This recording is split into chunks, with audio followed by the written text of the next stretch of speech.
This is Dave from the Tiki Bar Online, talking today with John Huber, the Director of Lifestyle Marketing at CAO Cigars. John's in town today for the Rock and Roll Tour event here at Burns Tobacconist. Welcome to Chattanooga. Welcome to Burns, first time. Glad to finally get up here, or down here, or whatever it is. I'll start with the tough question, the thing that's been on the minds of lots of cigar enthusiasts lately. What can you tell us about the recent merger between CAO's parent company and General Cigars' parent company?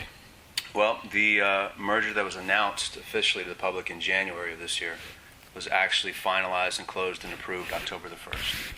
So what that means is that now they've started to take steps towards integrating the two companies, consolidating the companies, and what that means in layman's terms is that CAO physically will be transferred to Richmond, Virginia. The president of the new company for premiums will be Dan Carr from General Cigars, and that's probably the most visible change you'll see in CAO is that it'll no longer be in Nashville. It'll be in Richmond, Virginia, and I would say that'll probably happen sometime between by the end of the year, maybe early January, something like that. And what is that meaning for you and other people associated with CAO?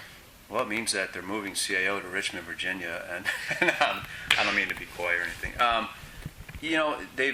The people in general have been really nice. I'll be honest with you. They've been good people, and it's like I told Dan Carr, I said, I don't hold any ill feelings against you guys. It's not like you guys said, hey, let's take over CAO and let's move them to Richmond, Virginia, and put everybody out of work.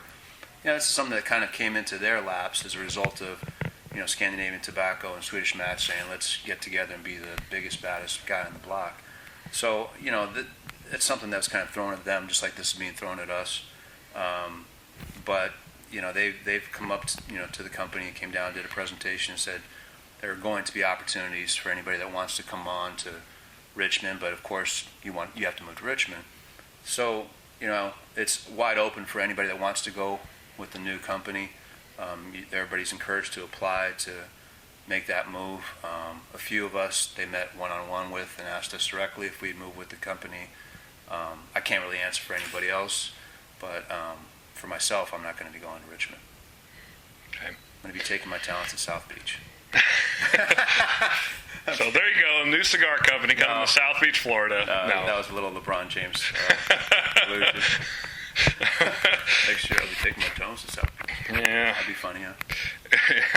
Yeah. So you're starting a new cigar company with LeBron James. Yeah, right. No.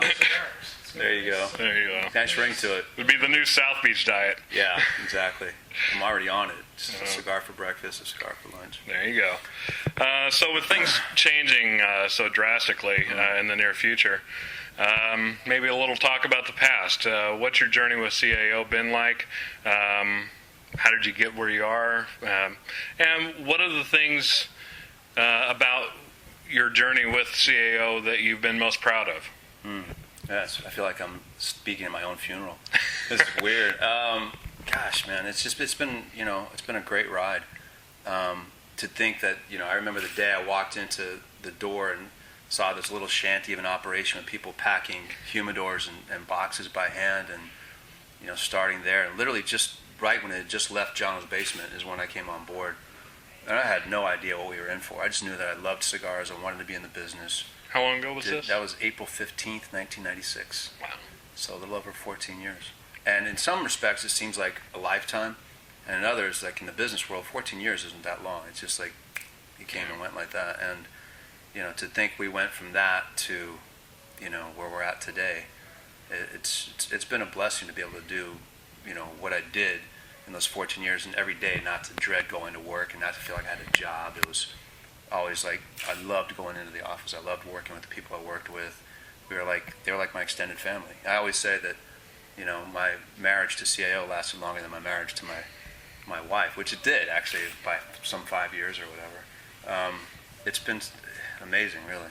And if you ask me what one thing I'm proud of, I think just sticking it out with the same people and having, that loyalty and that integrity that we all stayed together as a unit. And CAO wasn't a company of like constant turnover. the same people that were there at the beginning are the same people that are closing it out now, and for the most part. And that's probably what I'm proudest of, is just being part of that team that took it from here to there. And to this day, it's still one of our top sellers. And now, almost every company has some kind of Brazilian exactly Maduro or some other kind of Brazilian filler or binder or wrapper or whatever. I kind of like to think that we kind of left our dirty fingerprints on the industry that'll stay for a little while. Things that we did in terms of advertising, we did a little bit differently. Back in the day, you opened a magazine, it was always a guy like smelling a leaf or smoking a cigar or wearing a guayabera, and we got together and we realized pretty quickly, a bunch of young people that loved cigars, but none of us were Cuban. We couldn't tie our roots back to Havana or anything. We said, let's just do it the way we would do it. And then Cuban Schmoomin came out, and everybody's like, that's kind of different, And so yeah, I'd like to think that going forward, we leave our little mark, I guess, in some way. All right, so we won't talk about any of the... I need a tissue. we'll get off that subject.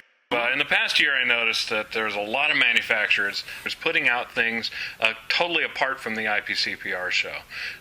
Between, say, January and August, and during the show, there were dozens of new cigars hitting the shop. Mm-hmm. You debuted the La Traviata Maduro at the show, but everybody knew about it 2 or 3 months ahead of time. Yeah. And I'm wondering, do you see this as something that is kind of the new paradigm for the industry, to do stuff all through the year rather than all at one time? Yeah, I think you'll see more of that going forward, because if you leave all of your big releases and your great ideas for that 3.5 days of the year, it's just too much. You overload the retailer and the consumer. It's just like sensory overload. So I think going forward you'll see a lot more releases coming out, like in March, April. You might see a few line extensions to existing, or shape extensions to existing lines. And for us, the reason why you knew about Maduro before you would normally know about it is just because Tim and I had really kind of tweaked the blend back in October of the prior year. By November, December, we knew at that point that we had a winner. We were going to go forward with it. So I had 1,000 samples shipped immediately, and I thought, okay, now with the advent of Twitter and this whole social media and bloggers like yourself and everything, I was like, start start seeding it, and let's just see what we got. You created a real buzz there. Yeah, so we did, and that was completely by design that we did that going into it. So, very cool. We kind of, it's a different, 5 years ago the game was a lot different. 5 years ago it would have been, work on the blend, get it ready, and then 1 month before the show, so nobody can steal your idea, then you put out the press release to Cigar Aficionado and Cigar Weekly or whatever, and but now it's a whole different thing. In the spirit of the rock and roll tour, mm-hmm. What do you look for in music? What do I look for in music? Gosh, man, I listen to a lot of stuff, and I'm fortunate to have exposure to a lot of different kinds of music, just because of being in Nashville and being surrounded by creative people, and everybody from Michael Trevigan, our creative media manager. He's like, this is no joke, his iTunes library has its own drive, and he's got 60,000 songs on it. Wow. So I don't go into iTunes, I go to Michael. Nice. And I'm like, all right, I want to hear some more Tom Waits, or I want to hear Buzz Foley or something, and I got it. So I have that access, and then, my girlfriend has a great taste in music. So I'm always looking for new things. But, the stuff that I tend to listen to repeatedly is pretty much the same old stuff. It's like to listen to a lot of old Rolling Stones and new stuff like Kings of Leon. But I'll listen to a little more avant-garde stuff like Tom Waits, and I'm not that picky about music. If it's good and it speaks to me, and the lyrics are a big thing for me. And like Tom Waits stuff, the way I found his music was by the written word and reading his lyrics, and it was like poetry, and then I started listening to music. So then like everybody else, it's like you listen to what you like and what draws you to it. You're lucky there in Nashville. You've got a wide variety of music. People think of it as just country music, but it's Music City. Yeah, and then I was one of the people that always thought country music was really corny and all that. But then when you start listening to old country, like Johnny Cash and Buck Owens and all these Hank Williams, then you start or Graham Parsons. I got turned on to Graham Parsons recently, and you start listening to that and listen to lyrics and listen to how heartfelt and, you know, not to use the word real again, but how real that music is, then that to me kind of changed the way I look at country. I don't go out and listen to like a lot of Kenny Chesney or you know, the modern artists as much, but the old guys, yeah, I love Johnny Cash and all that good stuff. Looking at the online event calendar today, and I haven't seen it in months. I did notice there are no other rock and roll events listed. I'm sure there are. Is this the last one? I would think so.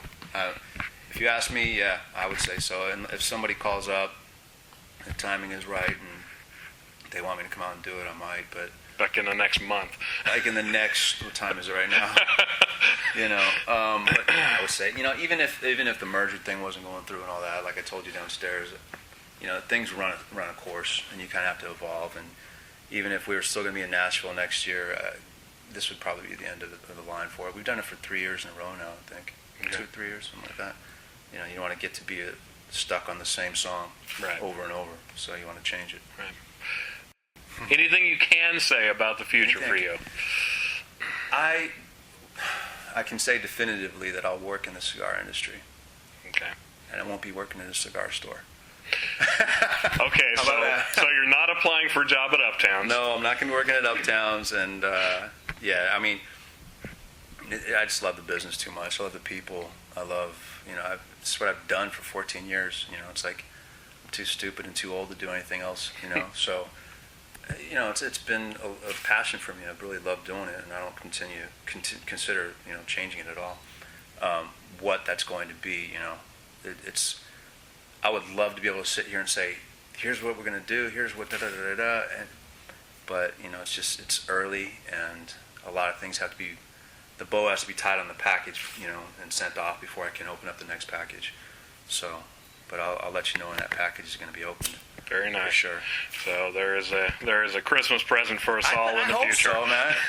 I just want to be gainfully employed in this industry and keep doing what I've been doing. Just, you know, I will say this, that I don't want to make a lateral move. You know, I'm too old to go, okay, I'm going to go do exactly what I was doing here at XYZ company. So if I can give you any hint at all, I kind of want to take it to the next tier. Very good. So I've heard so many rumors. It's so funny, man. It's like I didn't think people were that interested in it, but I've had everybody tell me things like I'm either going to go work with Pete, or Pete and Dion and I are starting a company, or what was the other one I heard? Gosh, there was a few of them that were pretty good. Actually, Tim and I are going to do our own thing. That's always the one that I get a lot. So, you know. And you're not confirming or denying any of this at this point, are you? No, I can't. I mean, I can't. I can't really. The only thing I can say for sure is that, you know, it'll be a sad day that, you know, I won't be working for CAO anymore. I mean, that's. But you know, the way I look at it, and the way I told somebody like a few weeks ago, it's like it's the end of the chapter, not the end of the book.